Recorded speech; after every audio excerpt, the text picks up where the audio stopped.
সব পাখিগুলাই মারা গেছে, রানীক্ষেত ধরে সব পাখিগুলাই মারা গেছে, তারপরেও কিন্তু হাল ছাড়ে নাই, উনি আবার শুরু করতে যাচ্ছেন। তো তার খামারের উদ্দেশ্যে, আপনাদের উদ্দেশ্যে এবং আমাদের সম্পর্কের উদ্দেশ্যে কিছু কথা বলার জন্য আমি বলবো, ভাই একটু কথা বলেন। আসসালামু আলাইকুম। আমার বাড়ি হচ্ছে গোপালগঞ্জ জেলা কোটালীপাড়া থানা। আমার বাড়ি, আমার নাম হচ্ছে সাইফুল ইসলাম। আমি 24 সালের 8 মাসে কিছু পাখি উঠাই। পাখি উঠানোর পরে আমার ওই সময় কিছু পাখি মারা যায়। আমি খুব হতাশ হই। তারপরে যাই হোক, পাখি আল্লাহ সুস্থ করছে।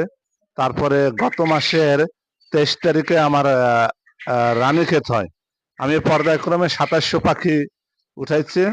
আমার রানীক্ষেত হয়, এতে অনেক পাখি মারা যায় এবং অনেক তারপরে বাকিগুলো আমি বিক্রি করে দিই। তারপরে আলহামদুলিল্লাহ মোটামুটি এই ভাইয়ের পরামর্শে সবকিছু মেডিসিন দিয়ে ঘর পরিষ্কার করছি।